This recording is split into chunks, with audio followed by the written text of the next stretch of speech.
Hello दोस्तों, मैं doctor Ram Singh Patel, assistant professor, Pandit Motilal Nehru PG law college Chhatarpur. दोस्तों, आज हम लोग चर्चा करेंगे अपराध पर। आप सभी ने अपराध शब्द को सुना होगा, है ना? क्योंकि समाज में चारों ओर रोज कोई ना कोई ऐसी सूचना मिलती है, ऐसी कोई जानकारी मिलती है कि आज यहाँ पर अपराध हुआ है, कल वहाँ पर अपराध हुआ है, आज इसने अपराध किया है, कल उसने अपराध किया है। तो जैसे ही सूचना मिलती है कि पर्टिकुलर किसी व्यक्ति विशेष ने कोई अपराध किया है, तो जो अपराध किया है तो तुरंत दिमाग में आता है कि उसने कोई गलत किया है। जैसी जानकारी मिलती है कि किसी व्यक्ति ने कोई अपराध किया है, तो दिमाग में क्या आता है कि उस व्यक्ति ने कोई ना कोई गलत काम किया है। गलत अर्थात रॉन्ग, है ना? गलत अर्थात क्या किया उसने? रॉन्ग किया है। कोई ना कोई जो है तो उसने क्या किया है? रॉन्ग किया है। कोई ना कोई जो है तो उसने दोष किया है। ठीक? तो यहां पर प्रत्येक व्यक्ति के दिमाग में ये आ जाता है कि उसने कुछ ना कुछ गलत किया है ना? अब जो गलत किया है, जो रॉन्ग किया है ना, तो यहां पर अब ये देखा जाएगा कि वो किसके विरुद्ध किया है, या कहें कि उससे प्रभावित कौन हुआ है। यदि यहां पर जो है ऐसा गलत काम करने वाले व्यक्ति के कार्य से, है ना, यहां पर ऐसा गलत काम करने वाले रॉन्ग एक्ट, है ना, रॉन्गफुल एक्ट करने वाले व्यक्ति के कार्य से, है ना, इसने जो दोषपूर्ण जो कृत्य किया है ना, जो कार्य किया है ना, तो इस दोषपूर्ण कृत्य के कारण जो प्रभावित व्यक्ति हैं, है ना, तो कौन प्रभावित हुआ है? तो यदि एक व्यक्ति विशेष प्रभावित हो रहा है ना, यदि एक व्यक्ति विशेष प्रभावित हो रहा है ना, या कुछ व्यक्ति विशेष जो है तो प्रभावित हो रहा है, एक या दो व्यक्ति प्रभावित हो रहे हैं, है ना, तो जहां पर व्यक्ति विशेष प्रभावित होता है तो इसे हम कहते हैं सिविल दोष। सिविल दोष। ठीक? जैसे दो व्यक्तियों के बीच में आपस में समझौता होता है। एक व्यक्ति कहता है कि मैं अपनी घड़ी आपको 500 रुपये में बेचना चाहता हूं। दूसरा व्यक्ति कहता है कि ठीक है, मैं आपकी घड़ी 500 रुपये में खरीदना चाहता हूं। दोनों के बीच में बाकायदा लिखित में संविदा हो जाती है। अब दोनों में से एक पक्षकार इस संविदा को मानने से इनकार कर देता है। घड़ी वाला व्यक्ति कहता है कि नहीं, मैं अपनी घड़ी आपको नहीं बेचूंगा। तो इससे प्रभावित कौन हुआ? दूसरा व्यक्ति, जिसको घड़ी खरीदनी थी। अब वह उस घड़ी को नहीं खरीद पाएगा। तो यहां पर प्रभावित कौन हुआ? केवल यह व्यक्ति विशेष।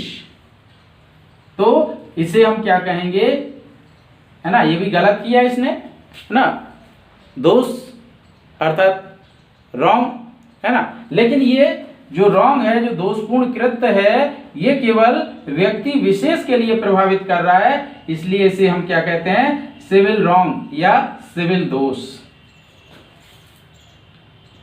लेकिन जहां पर पूरा समुदाय विशेष प्रभावित होता है, समाज प्रभावित होता है, ऐसे कार्य गंभीर प्रकृति के होते हैं। जैसे मान लीजिए इसने जो है क्या किया, किसी की आंखें निकाल ली, है ना, ये जो है इसकी आंखें निकाल ली, तो देखने में लग रहा है कि यही प्रभावित हुआ, इसकी आंखें निकाल ली, लेकिन ऐसा नहीं है। यदि किसी एक व्यक्ति की इसने आंखें निकाली तो आंखें तो इसकी निकली, लेकिन इससे इस पूरे समाज में, संपूर्ण समाज में क्या हुआ, भय व्याप्त हो गया, एक डर का माहौल पैदा हो गया कि आज इसकी आंखें निकाली, कल हमारी भी निकाल सकता है, इसकी भी निकाल सकता है, इसकी भी, है ना। तो इस व्यक्ति का समाज में एक भय व्याप्त हो गया। तो यहां पर प्रभावित केवल ये पीड़ित व्यक्ति ही प्रभावित नहीं है, बल्कि यहां पर संपूर्ण समाज प्रभावित माना जाता है। और यही कारण है कि इसे जो है तो गंभीर दोष के रूप में जो है माना जाता है ना। ये गंभीर किस्म का दोष है जिसे जो है तो अपराध कहा जाता है।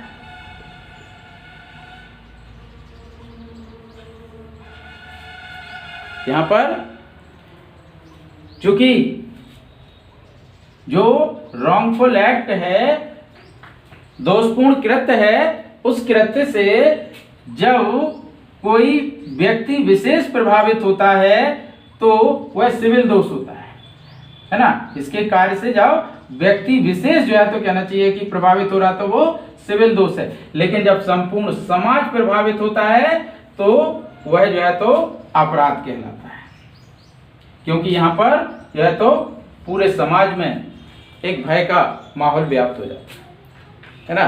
जैसे डकैती, लूट,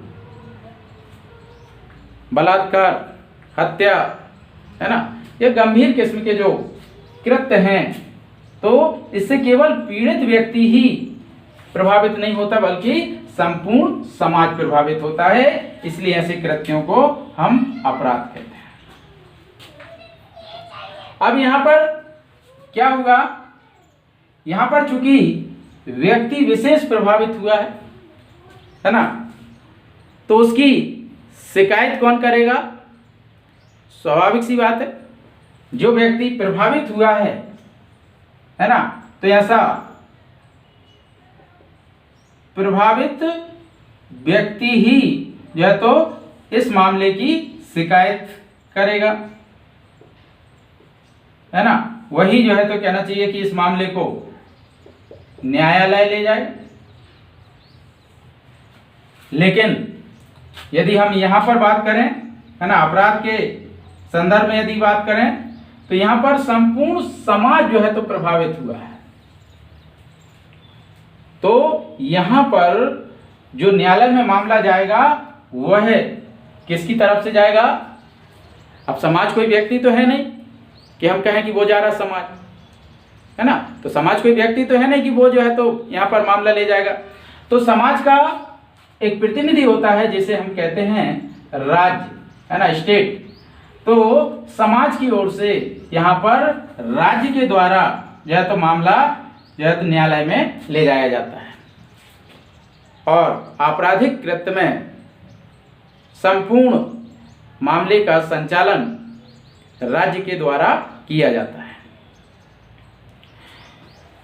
यहां पर सिविल मामले में मामले का जो खर्च होता है ना, चाहे जो है तो कहना चाहिए कि वकील का खर्च हो, चाहे अन्य खर्चे हो, तो वो सारे के सारे खर्चे ऐसा प्रभावित व्यक्ति ही वहन करता है, उसे ही जो है तो वकील की फीस आदि जो है तो चुकाने पड़ते हैं।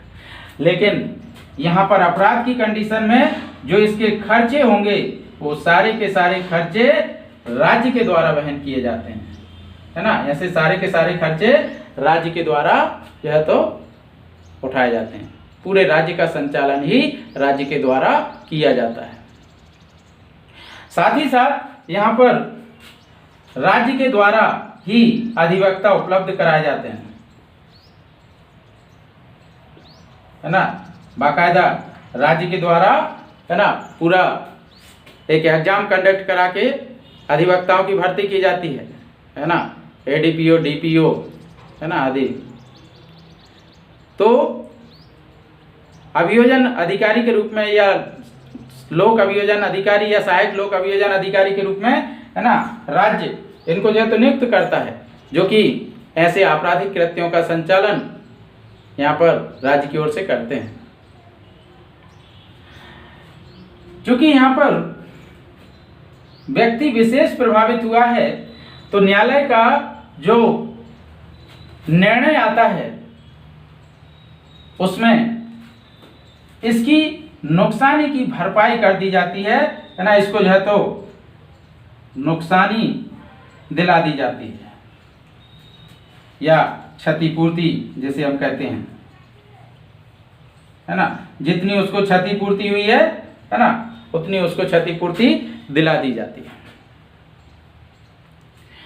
लेकिन यहाँ पर जो अपराध हैं वहाँ पर ऐसी स्थिति जो है तो नहीं आती है, यहाँ पर इसके लिए सजा दी जाती है ना, दंड। अब ये दंड आईपीसी की धारा 53 में, है ना, बताए गए हैं, जिसमें मृत्युदंड, आजीवन कारावास, कारावास जो कि सादा कारावास हो सकता है या कठोर कारावास हो सकता है, जुर्माना और संपत्ति का समापन। तो इस प्रकार से जो है तो कोई भी दंड यहाँ पर जो है तो दिया जा सकता है अपराध के संदर्भ में। यहाँ तक कि जो यहाँ पर जुर्माना लगाया जाता है वह जुर्माना पीड़ित व्यक्ति को नहीं दिया जाता है। यहाँ पर जो क्षतिपूर्ति या नुकसानी की राशि है ना, वो संपूर्ण राशि किसको दे दी जाएगी, यहाँ पर पीड़ित व्यक्ति के लिए दे दी जाएगी। लेकिन यहाँ पर जो जुर्माना लगाया जाएगा वह जुर्माने की राशि पीड़ित को ना दे करके यह तो संचित निधि में जमा होगी। हालांकि अब संशोधन करके विधि में ये प्रावधान कर दिया गया है कि यदि न्यायालय चाहे तो इसमें से, है ना, जो जुर्माने की राशि है उसमें से पीड़ित के लिए भी प्रतिकर स्वरूप कुछ राशि जो है तो निश्चित कर सकती है। तो यहाँ पर सजा का जो प्रावधान है वो यहाँ पर किया जाता है। ठीक, यहाँ पर जो नुकसानी है सिविल मामलों की, यह निर्धारित या अनिर्धारित हो सकती है ना, जैसे हम लोग अगले वीडियोस में टॉर्ट और संविदा के रूप में अध्ययन करेंगे। साथ ही साथ इन आपराधिक कृत्यों के लिए हम लोग आईपीसी, इंडियन पेनल कोड 1860, है ना, भारतीय दंड संहिता 1860 के अंतर्गत अध्ययन करेंगे। तो आज के लिए धन्यवाद, नमस्कार। यदि आपने अभी तक इस YouTube चैनल को सब्सक्राइब नहीं किया है तो इसे सब्सक्राइब कर लें और बाजू में दिए बेल आइकन को दबा दें, बेल आइकन को दबा दें, जिससे कि आने वाले नए वीडियो की नोटिफिकेशन आप तक पहुंचते रहें। धन्यवाद, नमस्कार।